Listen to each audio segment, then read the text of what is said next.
Vivimos en un mundo complejo, lleno de violencia y en apariencia sin esperanza. Aunque la complejidad y la violencia persistan, la esperanza existe. La Biblia nos enseña a alzar la voz por aquellos que no pueden hacerlo. Entonces, ¿por qué no levantar la voz del Señor por quienes sabemos que están sufriendo? Conversemos.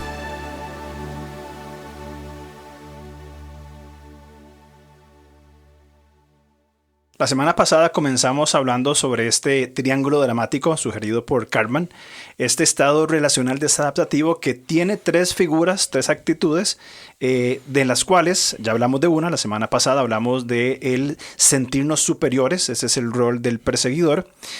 En el rol del Salvador, que es el que vamos a hablar en esta semana, buscamos sentirnos necesitados por los demás, porque dudamos de sus propias capacidades y responsabilidades. Hoy, como cada semana, estoy con mi amigo Ervin. ¿Cómo estás, mi hermano? Estoy muy bien y muy impresionado con este tipo de podcast, sí, tan personal, digamos. que apelan tanto a nuestra conciencia. Exacto. Yo no sé si a vos te pasó, pero yo mientras leía decía, aquí podemos poner ejemplos de la vida de Alonso, ¿verdad? No sé si te pasó, pero bueno. Hablemos del rol del Salvador. Sí. Que es el ejemplo más claro de codependencia. Totalmente. Es una tendencia, como ya hemos dicho, y tendencia es que es un rol asumido. Por eso es que estamos hablando de esto después de haber explicado o tratar de explicar lo que es la codependencia. Donde la codependencia no es un rasgo de personalidad, sino que es un recurso relacional que se va desarrollando pues como para poder entender la manera de relacionarnos con los demás. Un mecanismo, podríamos decir. Sí, exactamente. Es una buena palabra. Entonces, esta tendencia del Salvador es también llamada el complacedor de la gente. Y se apoya incluso por nuestra cultura cuando escuchamos, es maravillosa, nunca piensa en ella misma. Por ejemplo, ¿verdad? Realmente se trata de un sanador herido. Y esa frase, es que como que resume muy bien. Sí. Ser un salvador es ser un sanador de otras personas, pero cargando una herida y cargando asuntos pendientes. Qué buena expresión esa, ser un sanador herido. Sí. O sea, ¿cómo vas a sanar a alguien si estás herido? Y justamente se busca sanar a través de salvar a otras personas, y en ese proceso no procuramos nuestra propia sanidad, pero para poder ayudar bien. Podríamos decir que se está queriendo sanar a otros desde mi dolor. Para poder justificar mi dolor y para huir de mi dolor, para no ocuparnos de nuestro dolor, porque inclusive ocuparnos de nuestro dolor, ocuparnos de nuestras cosas, en esta perspectiva lo vemos como egoísmo, lo vemos como algo insano, como que nos quita la capacidad relacional, porque necesito mantener el interés en las otras personas, porque eso me da una falsa autoestima. Y es paradójico, porque entre más intente salvar a otros y no tratar mi dolor, este dolor va a ser más intenso. Exactamente, exacto. Por eso es sanador herido. Sí. Creo que podemos pensar, es un muy interesante tema para pensar. Sí. Entonces, en este rol, el de Salvador, se asume una preocupación excesiva por los sentimientos y necesidades de los demás a costa del descuido personal, que ahí es el punto, y vos lo mencionaste en el programa anterior, que creo que es importante hacerle énfasis. No estamos diciendo que está mal preocuparse por otra persona, que está mal servir, ser bondadoso, renunciar a nosotros mismos en el sentido bíblico cristiano correcto, desde un amor propio correctamente entendido desde las Escrituras, que es dejarse amar por el Señor y vivir sanamente. Ahí está bien y es necesario. Estamos hablando en un contexto de disfuncionalidad relacional, donde esta preocupación excesiva es dañina. Sí, es una distorsión tanto del afecto hacia el otro como del servicio al otro. Y de hecho, nuestra salvación es un llamado al reino de Dios. Y en el reino de Dios es un llamado absolutamente claro al servicio. Correcto. O sea, es que no se puede entender de otra manera. No somos salvos en el sentido de que el Señor entra en nuestro corazón. Somos salvos en el sentido que nosotros somos trasladados a un reino desde el cual tenemos una capacitación del mismo Espíritu Santo conforme a su voluntad para que ejerzamos un servicio. Eso está clarísimo. Colosenses 1:13. Exactamente. Aquí estamos hablando donde en ese proceso metemos mano y distorsionamos el plan perfecto, equilibrado de Dios, donde se nos dice, amen al prójimo como a ustedes mismos. Por eso es que estamos hablando de una distorsión del afecto hacia las otras personas y una distorsión hacia el servicio de las otras personas. Nada más lo ilustro. Hay un librito, no sé si lo he leído, se llama Cuando ayudar hace daño. Es una crítica muy objetiva de los viajes misioneros que usualmente se hacen desde países como Estados Unidos hacia otro tipo de países, África, América Latina, donde los autores son dos, hacen una buena crítica de la forma en cómo lo hacen. Pero ellos dicen, no está mal hacerlos. O sea, es algo bueno. El tema es cómo lo hacen y cómo hieren a personas por las formas en cómo lo están haciendo. Deben ir a ser El Salvador por un día y un montón de cosas. Pero creo que es en esa misma línea, ¿verdad? No es que esté mal hacerlo, es el cómo o desde dónde se hacen esos servicios a la persona. La pregunta sería, cuando esta persona deja de influenciar a esta persona, ¿cómo queda la otra persona? Exactamente. Esa es la esencia del libro. Sí. Cuando se van los misioneros, ¿qué pasa con la gente, con los nativos? ¿Cómo responden mejor a la vida? Eso Ese es el asunto. Muy bien. Ok, entonces, siendo claros, para seguir en este concepto del afecto del Salvador, no es saludable, bien, es compulsivo y es muy interesante porque por esta razón, por ser compulsivo, se necesita ver al otro como necesitado. No importa si es un niño o es un adulto, bien, es una necesidad que tiene otra persona. Y su tipo de afecto no es saludable, ya lo dijimos, porque lo que logra es incapacitar al otro en vez de fortalecerlo. Que la pregunta, muy buena pregunta que vos hiciste, después de que se van, ¿cómo queda la otra persona? Y bueno, y nuestro Señor Jesucristo es la personificación de la compasión de Dios, ¿verdad? Juan 3:16, está claro. Y por medio de esa personificación nos enseña, como sus seguidores, que la compasión caracteriza la manera cristiana de vivir. O sea, eso está clarísimo. Ahora, unamos esto con Colosenses 2:10, donde dice, ustedes están completos en Cristo y no necesitan nada más. Porque de esta manera notaremos esta distorsión del afecto que estamos hablando. Por ejemplo, un salvador, o sea, la actitud predominante en una persona como salvadora, va a buscar en la complacencia del otro, motivada por la compasión, ¿verdad? Ser alabada, ser querida y encontrar en esto su identidad, su aprecio y su autoestima. Entonces ve que la compasión se utiliza no como un producto de estar completo en Cristo, sino como una excusa para encontrar una valía propia. Por eso que te digo que se traza con muchísimo cuidado, la línea es muy delgadita, para nosotros poder entender cuándo estamos asumiendo un papel de salvador dentro de la gran palabra de la compasión, pero por el resultado que busco. No me compadezco porque ya estoy completo en Cristo, sino porque necesito, aún creyendo en Cristo, ser complementado por el afecto, por las palabras de otras personas. Entonces necesito que las otras personas me necesiten.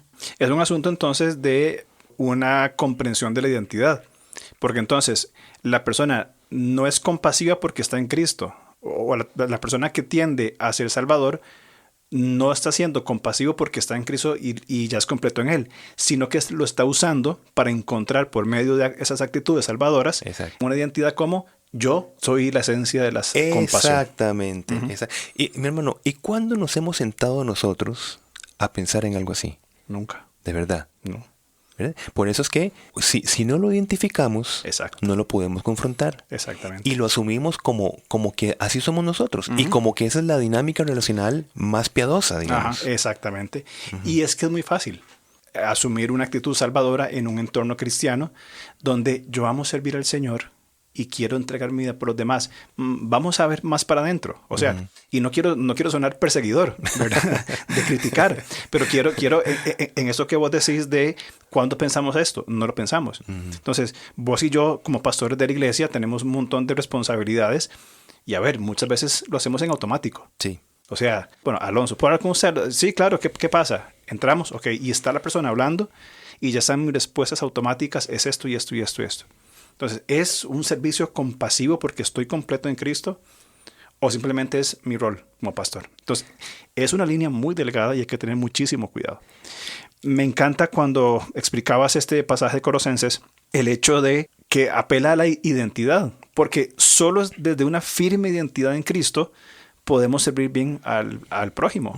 Si no sabemos quiénes somos en Cristo, no podemos servir correctamente al prójimo. Claro. De hecho, Pablo, que era un ejemplo de firmeza en su identidad, ¿verdad? Él pudo decir sin afectarse, es decir, sin cargar esta actitud salvadora, con gusto me desgastaré por ustedes, también gastaré todo lo que tengo, aunque parece que cuanto más los amo, menos me aman a ustedes. 2 Corintios 12:15. Pablo, firme en Cristo, dijo, yo me desgasto, yo me entrego. Pero porque estaba completo en Cristo, claro, no en busca de una identidad. Ahí está el punto. Como estás diciendo, aunque parece que cuanto más los amo, menos me aman ustedes a mí. Entonces, está buenísimo, porque Pablo no estaba tratando de, digamos, asumir su propia identidad. Sí, dentro de este margen de servicio al cual fue llamado, necesitaba que las otras personas respondieran a su favor. Exacto. Entonces, aquí encontramos un punto muy importante cuando nosotros tenemos una actitud salvadora, a diferencia de esta actitud apostólica. ¿Cómo? Si en el ejercicio de ejercer la compasión y de ayudar a otra persona, porque inclusive la misma palabra salvar a la otra persona está equivocado. Sí. Nosotros servimos, pero no salvamos. Correcto. Sí. Totalmente de acuerdo. Entonces, si en ese ejercicio nosotros terminamos agobiados y con un sentimiento de estar inapreciados, ¿verdad? Estamos ante el rol de Salvador. Exacto. Por ejemplo, porque he hecho todo lo posible por ser servicial y hacer las cosas bien. ¿Verdad? Entonces, esta palabra que trajiste acá está perfecto.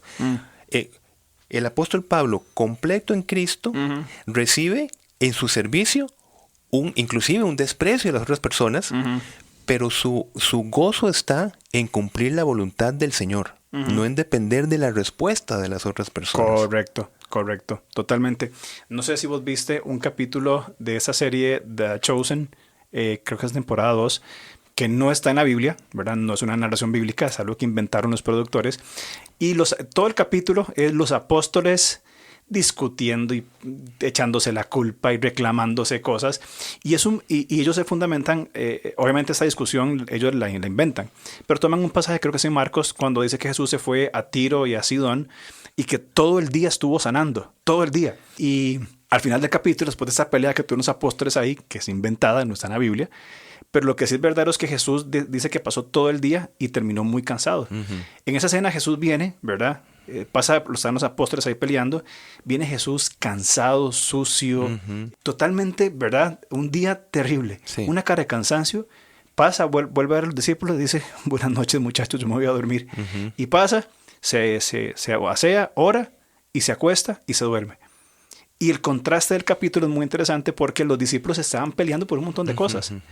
Y Jesús, yo creo que entendió esto. En su identidad se entregó por completo, sabiendo quién es Él, por supuesto. Claro. Se entregó a la obra y llegó no agobiado.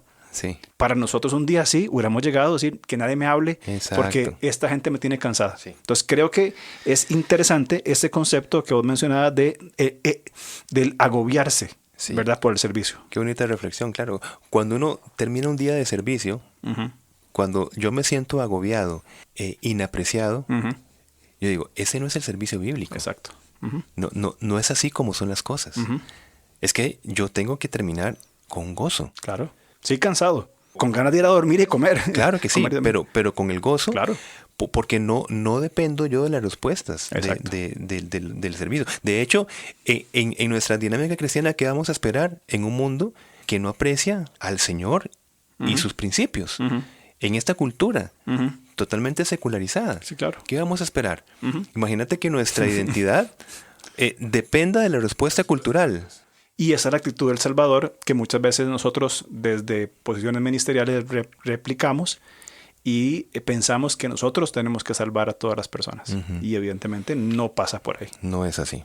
Entonces, sentirse despreciado también es porque el Salvador no suele hablar claro para preguntar qué desea o qué no desea la otra persona, ¿verdad? Se tiene temor quizá de decir algo inapropiado. Bien, así que tiende a anticipar o a imaginar o a suponer la necesidad de la otra persona, y lo que hace a veces es causar más incomodidad y sentirse entonces menospreciado o rechazado. Entonces la persona que tiende a esa actitud no pregunta, no busca cuál es la necesidad de esta persona. La imagina. La imagina, y la asume. anticipa. Claro, exactamente, la anticipa. Sí. Dice, no, lo que tiene fulano, eso usted no sabe, pero esto es lo que usted necesita. No se preguntó, no se habló. Exactamente. Y se echa la carga encima. Sí. Y como empezamos hablando, porque desde ese rol se duda de la capacidad de la otra persona. Entonces, yo asumo esa falta de capacidad de la otra persona, entonces yo le proveo, inclusive puedo anticipar en la provisión. Y esto es típica actitud salvadora. Sí, y qué importante tener claro eso a los que tenemos papeles en consejería. Sí. ¿Verdad? Ser bien estratégicos, analíticos y aún más ser dependientes del Señor para saber, para entender por boca del otro qué necesita. Sí. Y no nosotros determinar cuál es el diagnóstico. Claro. Además, como hemos dicho, todo esto es una disfuncionalidad en todo sentido, todo. Exacto. Tanto desde mí mismo como en lo que genera la otra persona. No le edifico. Exacto. Es que, ¿cómo tenemos posiblemente cambiar un patrón mental de años o un modelo relacional de años? Sí. No pretendemos que con un podcast listo, ¿verdad? pero por lo menos inquietamos para empezar a mirar en una dirección que nos puede edificar más. Exacto. Y llevarnos a un mejor estado relacional y que con nosotros mismos principalmente, ¿no? Claro. Entonces, si yo soy salvador de las otras personas, entendamos, yo no estoy enriqueciendo a la otra persona porque estoy asumiendo la responsabilidad que le compete a la otra persona. O sea, ¿cómo significaría esto un enriquecimiento? Y eso lo que hace es fortalecer la codependencia. Sí, exacto. Y además, basta con mi propia carga y basta con mi propia responsabilidad. Ahora, si yo asumo en un salveque la responsabilidad de la vida de 1, 2, 3 o 4 personas, yo entro al agobio. Todos los días entro a un estado de ansiedad porque cargo con la resolución de la vida de otras personas. Pero es que eso no es posible hacerlo. El Señor no nos ha dado esa capacidad, ¿verdad? Nos ha dado la capacidad en Cristo de resolver nuestros propios asuntos. Un día a la vez. Un día a la vez, exacto. Y sin querer adelantarme, pues eso lo vamos a hablar en el próximo programa, esto que vos acabas de explicar facilita para que la persona transite de salvadora a víctima. Correctamente. Es que yo soy tan cansada de todo y nadie de ustedes valora Está genial lo que estás diciendo. Ese es el traslado del rol. Inclusive minimiza el gozo ministerial. Claro. Porque imagínate lo que es levantarse en el privilegio que tenemos nosotros de servir en el área que sea y que ese servicio ya nosotros tengamos un agobio antes de iniciarlo. Correcto. Porque nosotros mismos asumimos que el servicio ministerial es cargar las responsabilidades de otras personas. Exactamente. ¿Quién se quiere levantar para eso? Nadie. No, Dios guarde. Y ese es un gran error que se comete a niveles de liderazgo, donde yo veo pastores, amigos, conocidos, con una carga inclusive a nivel físico. O sea, pasan todas esas cargas a nivel, se me fue la palabra. Consecuencias psicosomáticas. Psicosomáticas, ahí está. O sea, son consecuencias psicosomáticas. Estrés, el corazón, la presión arterial, la hipertensión, y se mezcla con actitudes no colaborativas como el sedentarismo, la falta de ejercicio, la buena alimentación. Entonces, ¿qué tenemos? Muy importante. Una persona que está a punto de explotar en todo sentido, emocional, espiritual y físicamente. Ese es un buen tema para una charla para pastores, ¿no? Sí. Y para líderes, para servidores. Sí, claro. Esta dirección. Sí, totalmente. ¿Por qué me siento tan cargado, verdad? ¿Por qué soy tan cargado? Sí. Si yo lo que hago es cuidar de todos. Servir, ¿verdad? Está buena, sí. Entonces voy a resolverlo con más activismo. Entonces lo que le falta es meter una actividad más a la semana. Exacto. Así a ver si aprende. Ay, Dios. Sí. Bueno, volvamos entonces a nuestro tema. Un rol de salvador entonces nos lleva a creernos responsables de la felicidad y bienestar de otros. Se va a hacer todo lo posible para evitar cualquier conflicto o situación incómoda, que en el marco de la violencia doméstica es muy común. Sí. Cuando la víctima dice, vea, es que yo para no provocar esta bendita frase, para llevar la fiesta en paz, entonces yo mejor no digo nada, mejor me callo, mejor le preparo la comida, mejor le tengo las pantuflas en la puerta cuando entra para que no se enoje, ¿verdad? Y aun cuando se deba callar la verdad o fingir que las cosas marchen bien, ¿verdad? Tiene que estar de acuerdo con lo que otros dicen. O convencerse, ¿verdad?, de que desea lo mismo que este grupo social, ¿verdad? Ajá, exactamente. Imagínate el peligro de esto. Fingir que las cosas siempre están bien. Fingir. Es que yo creo que es lo que dijimos. Eso lleva al agobio. Sí, exacto. A la no denuncia. Ajá. Y cuando no se denuncia, entonces no se progresa, no se avanza, ¿verdad? Se sigue en la disfuncionalidad. Exactamente. Entonces será casi imposible para un rol de salvador, pero realmente salvador, tomar una decisión para satisfacer necesidades propias. Casi imposible. ¿Por qué? Porque se va a pensar, se va a asumir, ya es el modelaje, ¿verdad? Propio, que esto va a incomodar a los demás. Exacto. Entonces, cuando busco mi propia atención, imagínate llegar al punto de decir, ¿qué van a pensar los otros si me ven atendiéndome a mí mismo? Ajá. Si me ven diciendo que no, porque no puedo hacerlo, Exacto. ¿qué van a pensar de mí? Ese es el típico rol salvador. Sí. Y entonces también no se va a exteriorizar la molestia necesaria, el enojo saludable. Ajá. No se puede exteriorizar. Otra vez, ¿qué van a pensar? Claro. ¿Verdad? Si yo me enojo. Exactamente. Claro. Por eso se sienten atraídos por perseguidores. ¿Por qué? Porque los perseguidores sí pueden manifestar su cólera. Claro. ¿Sí? Y esto ayuda al salvador a proyectar y renegar su propia cólera. Entonces, me sirve mucho estar con una persona Claro. que constantemente manifiesta su ira, porque de esa manera yo proyecto la mía también. Entonces yo dejo que el otro la exprese, pero yo me veo como una persona que no causa conflictos. Claro. Que todo tiene que estar perfecto, aunque yo por dentro tengo una necesidad de enojarme Exacto. y extender lo que no me gusta. Claro, el perseguidor lo hace de una manera desadaptativa también.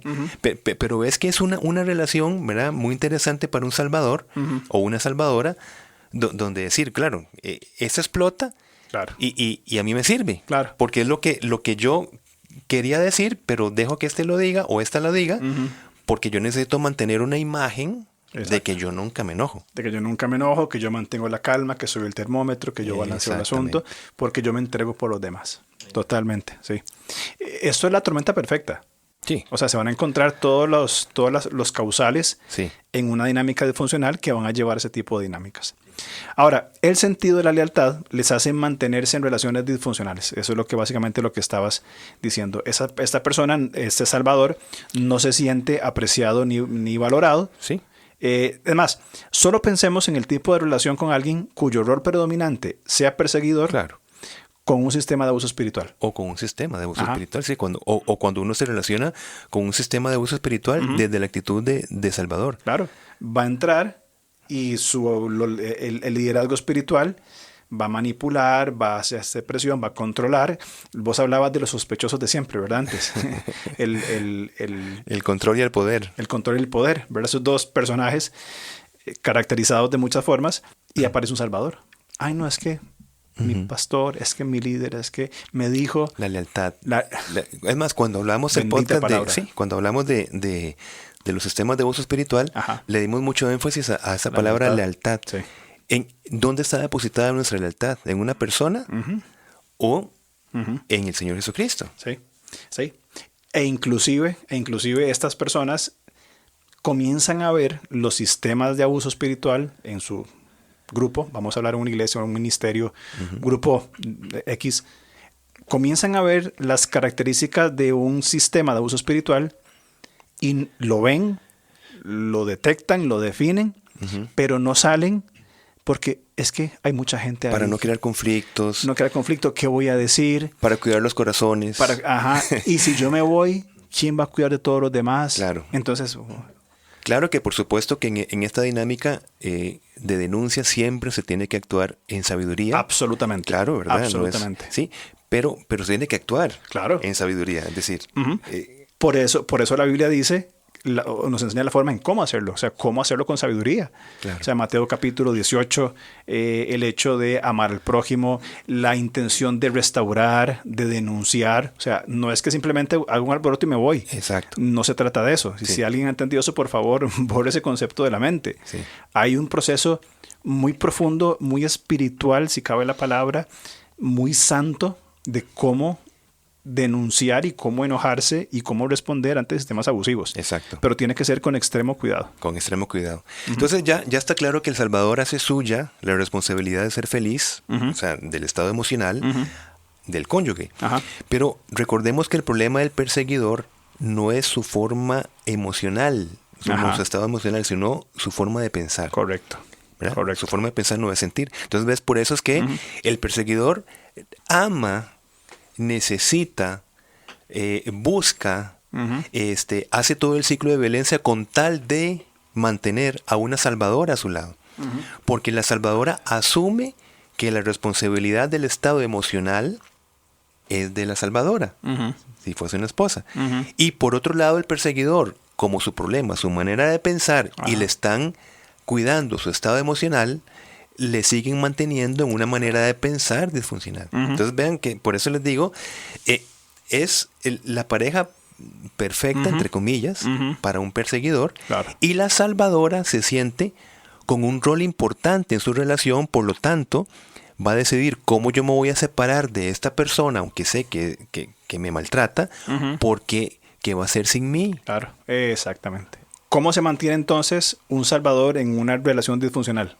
O sea, ¿cuál es, basado en eso que acabo de explicar, creo que es importante plantearnos esa pregunta, ¿verdad? Tiene que estar, una pregunta muy importante, tiene que estar convencida, y sacar de un estado de convencimiento, mi hermano, no es fácil, no es solamente en una conversación de consejería, ¿okay? Porque la persona está convencida de que las cosas irán mejor en el futuro, aún sin que se vean frutos de arrepentimiento del agresor.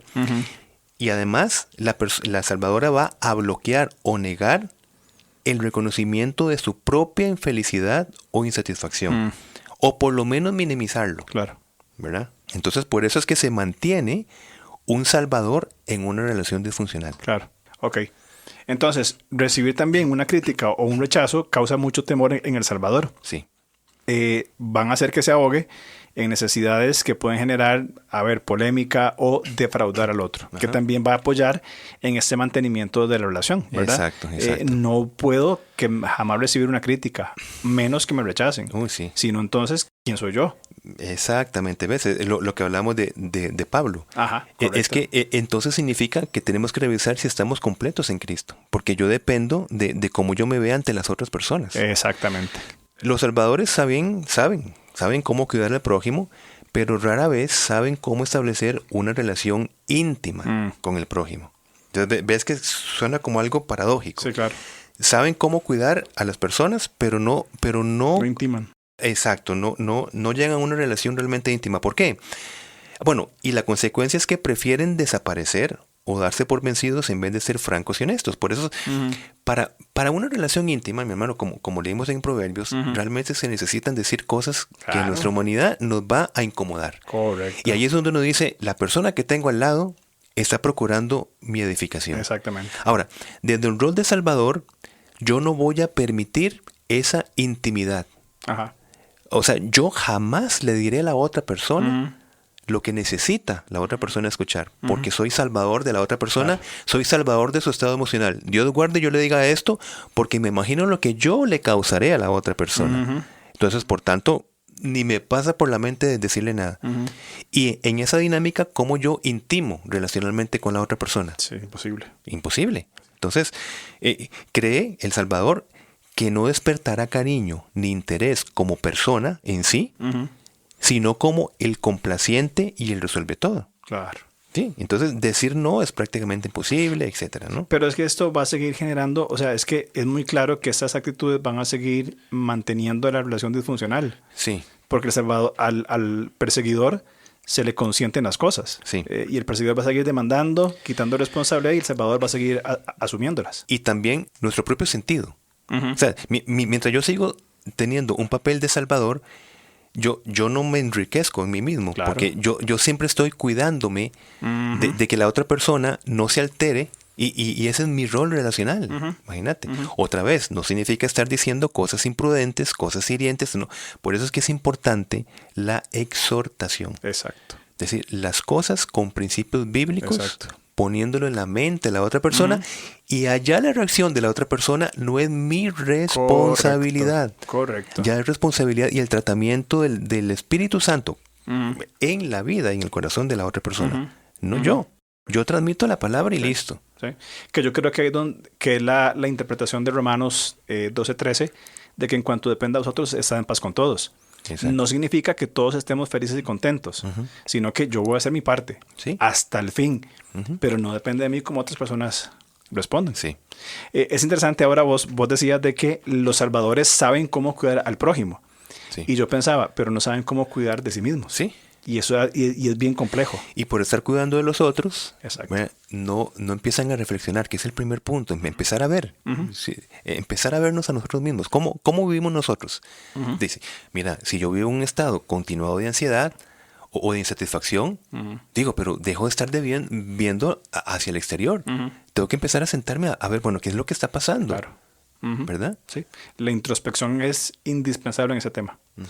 Entonces, desentenderse de los problemas personales, o al menos, digámosle, quitarle esa importancia, provoca que en este rol no se resuelvan los asuntos pendientes. Cuando hablamos de asuntos pendientes, son todas esas cargas que traemos quizá de muchos años, desde nuestra infancia, adolescencia, que no hemos resuelto, que lo hablamos no sé si en ese programa o el anterior, ya se me olvidó, del concepto de sanador herido, ¿verdad? Esa carga de cosas que quiero sanar, pero tengo asuntos por defender. Por ejemplo, un consejero salvador llega incluso a sentir culpa por la poca respuesta de un aconsejado en diferentes áreas, ¿verdad? Pero no atiende en sí mismo su propia lucha en esas áreas débiles. O sea, el consejero habla, pone la palabra de Dios en la mente, explica, provee recursos, hace todo el trabajo que hace un consejero. El aconsejado no responde, es culpa mía, porque yo fui un mal consejero y no tuve que haberle dicho que lo que estaba haciendo estaba mal. Sí. Y se aflige por esa respuesta, pero posiblemente es la lucha que el mismo consejero está teniendo. Sí. ¿Ves? Como va a decir Pablo en 1 Corintios 9:27. No sea que, después de haber predicado a otros, yo mismo quede descalificado.